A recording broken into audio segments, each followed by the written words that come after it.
विकृति विसङ्गति र भ्रष्टाचार विरुद्ध देश र दुनियाँ बिउझाउने हाम्रो भिन्न प्रयास मिसन न्युजमा स्वागत छ। म शङ्कर मुक्तान। दर्शकवृन्द, हामी समाजमा भएका विकृति विसङ्गतिको निवारणका लागि र जनहितका पक्षमा निरन्तर वकालत गरिरहेका छौँ। समाजका हरेक विषयको उठान विश्लेषण र चिरफार गर्दै तपाईँको अघि खबरको अपरेसन गर्दछौँ। हरेक विषयको गहिरो अध्ययन अनुसन्धान गर्दै सत्य तथ्य खबरको चिरफार गर्दछौँ तपाईँ दर्शकका अगाडि। सामाजिक उत्तरदायित्वसहित सत्य खबर तपाईँ समक्ष पुर्याउने प्रयासमा तैनात छौँ र सम्बन्धित निकायको ध्यानाकर्षणका लागि खबरदारी गरिरहेका छौँ।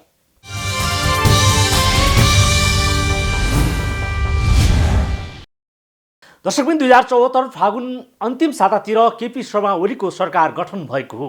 विकास र समृद्धिको सपना बोकेर सिंहदरबार छिरेको ओली नेतृत्वको 2.5 वर्ष हुँदैछ। झन्डै 2/3 मतको बलमा सिंहदरबार छिरेको ओली सरकारसँग जनमतको ताकत निकै ठुलो छ। 2015मा काङ्ग्रेसका संस्थापक नेता बीपी कोइराला नेतृत्वको सरकार पछिको हो अर्को शक्तिशाली सरकार हो ओली सरकार। शक्तिशाली मात्रै होइन, सङ्घीय लोकतान्त्रिक गणतन्त्रको शक्तिशाली सरकार हो।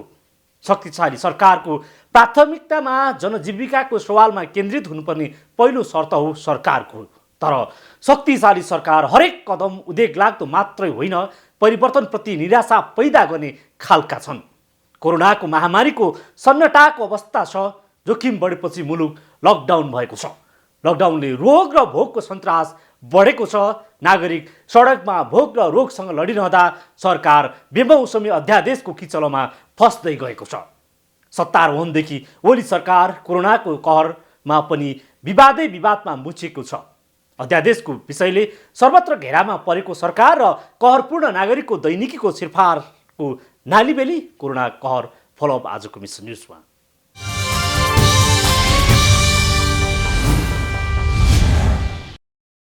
शक्तिशाली सरकारबाट लामो राजनीतिक परिवर्तनको उपलब्धि संस्थागत मात्रै होइन, मुलुक आर्थिक र सामाजिक रूपान्तरणमा कायापलट गर्नुपर्ने दायित्व छ र हो पनि।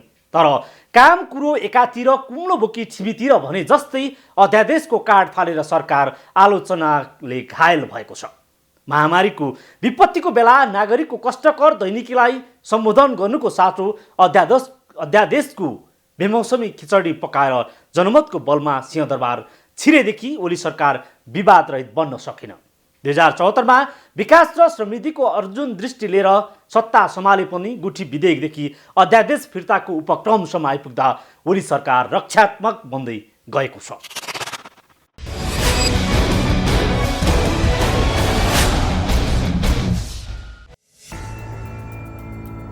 शक्तिशाली ओली सरकार पुनः आफ्नै अध्यादेशबाट सेटब्याक भएको छ। मुलुक कोरोना महामारीसँग भिडिरहेको बेला सरकारले यही वैशाख 8 गते अध्यादेश जारी गरेको हो। राजनीतिक दल विभाजन र संवैधानिक नियुक्तिको विषयमा 2 अध्यादेश सरकारले जारी गरेको थियो। अध्यादेश जारी गरेसँगै सरकार झन रक्षात्मक बन्दै गयो। शक्तिशाली सरकार भएर पनि सरकारले आफ्नो अध्यादेशको बचाउ गर्न धेरै कुर्नु परेन। अध्यादेशकै कारण सरकार स्वयं पार्टीबाट आफै एक्लिँदै गएपछि सरकार आफ्नो अध्यादेशमा पुनर्विचार गर्ने अवस्थामा पुगेको हो। अध्यादेश जारी गरेसँगै सरकारले अध्यादेशको बचाउ गर्ने प्रयास नगरेको पनि होइन, तर आफ्नै अडानमा सरकार अड्न सकेन। आफैले जारी गरेको अध्यादेश आफै खारेजी गर्न सरकार बाध्य भएको हो। विषय र असामान्य अवस्थाको पनि ख्याल नगरी सरकारले स्वेच्छाचारी प्रवृत्ति देखाउँदै अध्यादेश जारी गर्दा चौतर्फी दबाव झेल्न परेको हो। सरकारी कदमले मुलुकलाई अस्थिरताको भङ्गालोमा फसाउन अध्यादेश ल्याएको पनि सरकारमाथि आरोप छ। यद्यपि सरकारले अध्यादेश खारेज गरिसकेको छ। खारेजपछि नेपाली राजनीति नयाँ लयमा पुगेको छ। सरकार आफ्नै निर्णय गर्दै आफै निर्णयबाट पछि हट्ने दृष्टान्तको पुनरावृत्ति भएको हो। सरकारले अलोकतान्त्रिक क्रियाकलाप गरेकै कारण आफ्नै निर्णयबाट पछि हट्न परेको टिप्पणी गरिएको छ। सरकारको केही काम कदम, केही काम कारबाही निरङ्कुशतातिर, देशलाई तानाशाही व्यवस्थातिर लाने खोज्छ, बारम्बार प्रयास भइराखेको छ। त्यसलाई रोक्ने काम पनि नेपाली काङ्ग्रेसले नै गरिराखेको छ। आज नेपाली काङ्ग्रेसको विरोधको कारणले यो अध्यादेश फिर्ता भयो नि। 2 दिनमा यसले त राष्ट्रपति र प्रधानमन्त्री दुईटै संस्थालाई बदनाम गरिदियो। खास गरी राष्ट्रपतिलाई, राष्ट्रपतिको जुन भूमिका छ त्यो पनि अनि देश र जनता र संविधानको मूल मर्म भावना विपरीत छन्। राष्ट्रपति देशको अभिभावक भएको कारणले उहाँ दलको एउटा गुटको राष्ट्रपति जस्तै भूमिका निर्वाह गर्नुभयो। यति बेला अध्यादेश खारेजी भइसकेको छ। शुक्रबारको मन्त्री परिषद बैठकले अध्यादेश खारेजीका लागि राष्ट्रपति समक्ष सिफारिस गरेको थियो। मन्त्री परिषदको सिफारिस अनुसार शुक्रबार नै राष्ट्रपतिबाट अध्यादेश खारेज भइसकेको छ। अध्यादेशको प्रसङ्गले करिब 5 दिनभित्र धेरै प्रवृत्ति र घटनाहरू भए। सत्तारूढ दलभित्र ओली इतरका समूहलाई झस्काउने मात्रै गरेन, सत्तारूढ विभाजनको सङ्घारमा पुगेको त होइन भन्ने धेरै आङ्कलन र अड्कलबाजी भए। सत्तारूढ दलसँगै प्रतिपक्षलाई समेत तर्साएको अध्यादेशले मधेस केन्द्रित दलहरूमा तरङ्ग नै ल्याइदियो। लामो समयदेखि एकीकरणको लम्बेतान यात्रामा रहेका मधेस केन्द्रित दलहरूलाई जुट्न अध्यादेशको त्रासले दबाब दिएको हो। अध्यादेशको कम्पनले मधेस केन्द्रित दलका नेता अपहरण गरिएको र होटल मेरिटको उठबसका चर्चा पनि निकै भए। अध्यादेश ल्याएर भए पनि प्रधानमन्त्रीले मधेसी दललाई टुक्र्याउन खोजेको आरोप समेत लागिरहेको छ।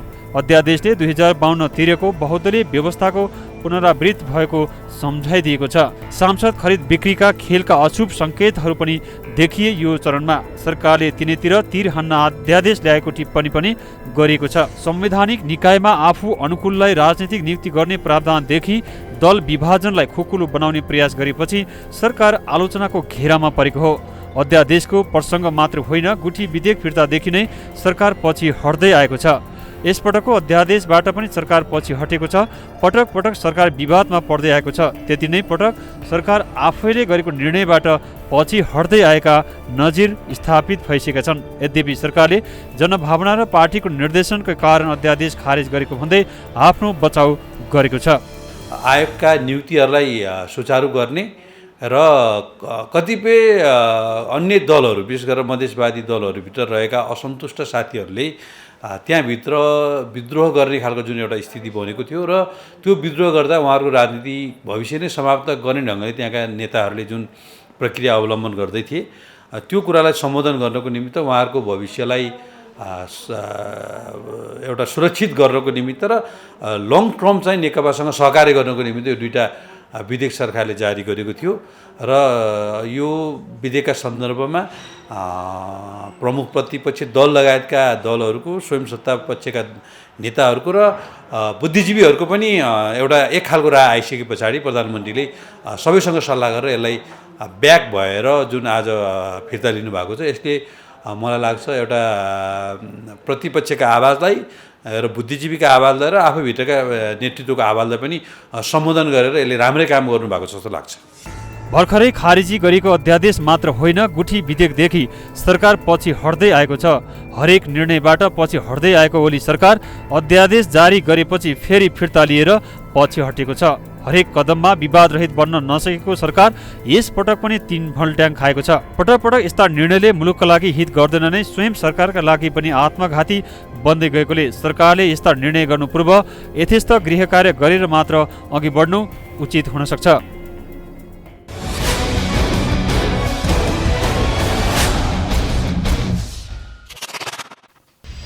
गुठी विधेयकबाट पनि सरकार पछि हटेको थियो। देशभर गुठीलाई व्यवस्थित गर्न भन्दै सरकारले सङ्घीय संसदमा गुठी विधेयक दर्ता गरेको थियो। सरकारले 2076 वैशाखमा सरकारले गुठी सम्बन्धी विधेयक संसदमा दर्ता गरे पनि 2.5 महिनापछि फिर्ता लिन बाध्य भएको हो। सरकारी विधेयक विरुद्ध काठमाडौँ उपत्यका लगायत देशभर विरोध भएपछि सरकार पछि हटेको थियो। यसपटक पनि अध्यादेशबाट पछि हटेको छ। कोरोना महामारीको कारण नागरिक रोग र भोकले त्रसित छन्। विश्व जगत कोरोनाको कहरसँग भिडिरहेको बेला सरकार अध्यादेश जारी गरेर आफ्नो मूल दायित्वबाट चिप्लिएको हो। कहरको बीच सरकारको कदम असान्दर्भिक सिद्ध भएको छ। कोरोना महामारीले देश सङ्कटमा परेको बेला नागरिकको दैनिकी कष्टकर भएको छ। रिपोर्ट देखाउनेछौँ एकैछिनको ब्रेकपछि।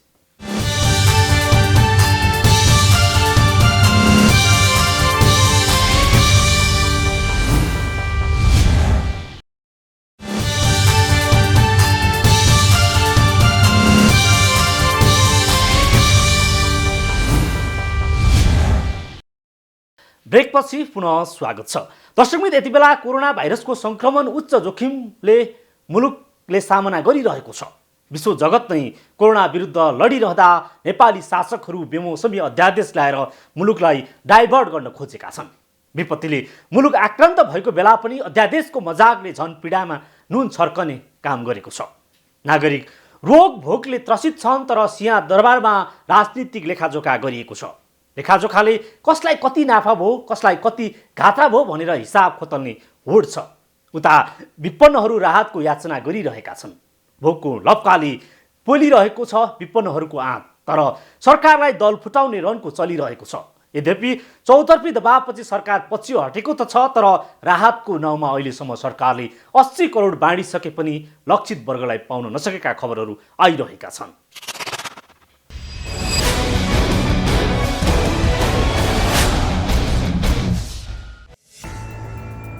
गाउँ नगरमा भोक र प्यासको चरम अभाव छ। रोगको पनि उत्तिकै सन्तास छ। नागरिक अभावले छटपटिएका छन्। न्यूनतम घाँस पाउन नागरिकलाई हम्मे छ। लकडाउनका कारण सबै उत्पादनका क्षेत्र ठप्प छन्। वस्तु तथा सेवा क्षेत्र ठप्प हुँदा काम छैन, काम नहुँदा माम छैन, माम नहुँदा रोगको भन्दा भोकको डर झनै डरलाग्दो छ। सरकारको प्राथमिकता यतातिर हुनुपर्ने हो। राहतमा चरम बदमासी छ। पाउनुपर्नेले पाउन सकेका छैनन्, नपाउनेले दोहोरो तेहेरो पाइरहेका खबर बाहिर आएका छन्। जनतालाई राज्य भएको अनुभूति दिन भन्दै संघीय संरचना बनाइएको छ। ती संरचनाको सबैभन्दा तल्लो तह स्थानीय सरकार छ। स्थानीय सरकारले पनि सिंहदरबारले जस्तो व्यवहार गरिरहेको छ। परिवर्तन अघि र परिवर्तन पछिको समयमा नागरिक भिन्नताको महसुस नगरिरहेको बेला कोरोनाको विपत्तिले थप सन्तास बढाएको छ। यस्तो बेला र रोगको चरम अभाव, भोक र अभावमा कति धेरै मजाक छ यहाँ। बाँचौं र बचाउँ भन्ने बेला हो यो समय। सबैतिर आक्रान्त छ। खानापिना सबै अब सिद्धिसक्यो। ग्यास पनि छैन, अब चामल रासन केही छैन।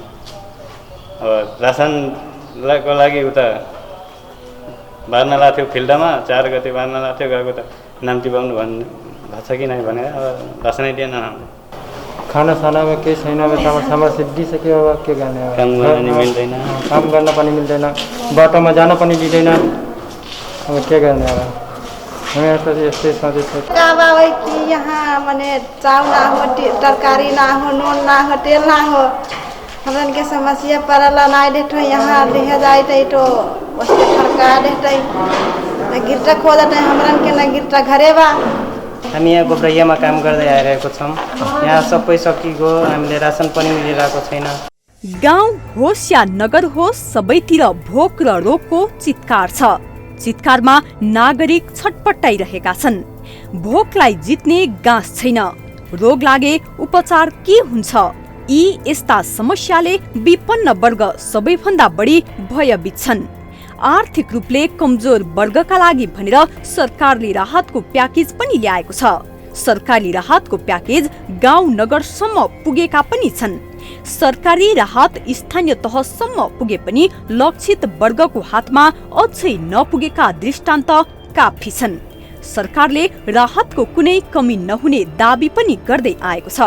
सरकारी दाबी जे जस्तो भए पनि विपन्नहरूको हातमा अझै पुग्न सकेको छैन। विपत्तिको बेला सरकार एक भएर लाग्ने आश्वासन दिँदै आए पनि सरकार राजनीतिक किचलो गर्नमै व्यस्त छ।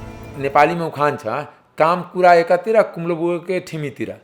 अब अहिले सरकारको काम अस्पतालतिर थियो, कोरोना भाइरसलाई कन्ट्रोल गर्ने, जनतालाई राहत पुर्याउने, कसरी आर्थिक जुन मन्दी हुन्छ अथवा आर्थिक गाह्रो चाहिँ राजस्व उठिरहेको छैन, अनि जुन क्यास क्रन्चको अवस्था छ त्यसलाई कसरी गर्ने त्यतातिर जानु पर्थ्यो। सरकारको ध्यान कहाँ गयो? अख्तियार कसरी कब्जा गर्ने, निर्वाचन आयोग कसरी गर्ने, भूमि जग्गा जमिन बाँटेर कसरी आफ्नो कार्यकर्तालाई जागिर खुवाउने। अहिले सुकुम्बासी आयोग गठन गर्ने आवश्यकता थिएन नि।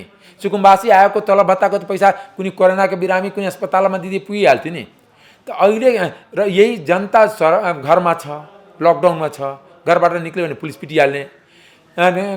अरू पार्टीको नेता पनि लकडाउनमा छ र सरकार यो बेलामा सबै कब्जा गर्न खोज्ने। त्यो यही मनसायमा फरक छ। सरकार जनताको सेवा गर्न, राष्ट्रको सेवा गर्नुभन्दा कार्यकर्ताको सेवातिर गर्न लाग्नुभयो। सरकार संस्थाहरूलाई बलियो बनाउनुको सट्टामा संस्थाहरूलाई कमजोर बनाउन खोज्नुभयो। कार्यकर्ता भर्ती केन्द्र बनाउन खोज्नुभयो। त्यो होइन नि। पछिल्लो अध्यादेश प्रकरणले सेट व्यापक भएको सरकार आफ्नो बचाउमा छ। महामारीको विपत्तिको बेला पनि अध्यादेश ल्याएर सर्वत्र अलोकप्रिय बनेको सरकारले कोरोना विरुद्ध केन्द्रित हुने आश्वासन दोहोर्याउन छाडेको छैन। मूल दायित्वबाट चिप्लिएर अध्यादेशको किचलोमा सरकार फँसेको हो। नागरिक भोकले छटपटिरहँदा बालुवाटारमा गणितीय जोड घटाउ भएको हो। सरकारको जोड घटाउले नागरिकमा थप पीडा थपेको हो। सरकारी गलत कदमले नागरिकमा राहत भन्दा आहत थपेको छ। यद्यपि सरकारले अबका दिनमा कोरोना विरुद्धको लडाईँलाई निरन्तरता दिने बताउन थालेको छ। कोरोनाको सङ्कटलाई न्यूनीकरण गरेर अन्तर्राष्ट्रिय रूपमै नेपालले जुन खालको एउटा छवि स्थापित गर्यो, त्यस पछाडि नियमित प्रक्रियातर्फ मुलुकलाई र जनजीवनलाई लैजानुपर्ने दायित्व पनि सरकारको हो। यो सन्दर्भमा कतिपय संवैधानिक आयोगका नियुक्तिहरू, कतिपय सन्दर्भमा राजनीतिक रूपमा यो कोरोनाको लकडाउनको अवधिमा कतिपय व्यक्तिहरूमाथि राजनीतिक रूपमा अन्याय हुन खोजेको, त्यहाँ दमन, शोषण र निरङ्कुशता हावी हुन खोजेको। काम कुरो एकातिर, कुम्लो बोकी ठिमीतिर भने जस्तै बेमौसमी अध्यादेशबाट सरकार पछि त हटेको छ, चौतर्फी दबाब झेल्न नसकेको सरकार आफ्नै निर्णयबाट पछि हट्न बाध्य भएको छ। महामारीले मुलुक आक्रान्त भएको बेला पनि अध्यादेशको पासो फालेर सरकारले मुलुक अस्थिरतातर्फ धकेल्न खोजेको आरोप सरकारले सामना गर्न परेको छ। असान्दर्भिक अध्यादेशबाट आलोचनाका भारी बोकेको सरकारले अब बोली र काममा एक रूपता देखाउँदै लकडाउनका कारण बन्द बनेका नागरिकको दैनिकी र अत्यावश्यक सेवामा ध्यान केन्द्रित गर्ने समय हो। नागरिकको दैनिकीमा सहजता ल्याउनुको साथै पत्यार लाग्दो लकडाउनलाई सुरक्षित तर खुकुलो कसरी बनाउने भन्नेतिर सोच्न आवश्यक छ। सरकारको ध्यान यता केन्द्रित हुन सकेमा सरकारको गुम्दै गएको साखको पुनर्जागरण हुन सक्छ।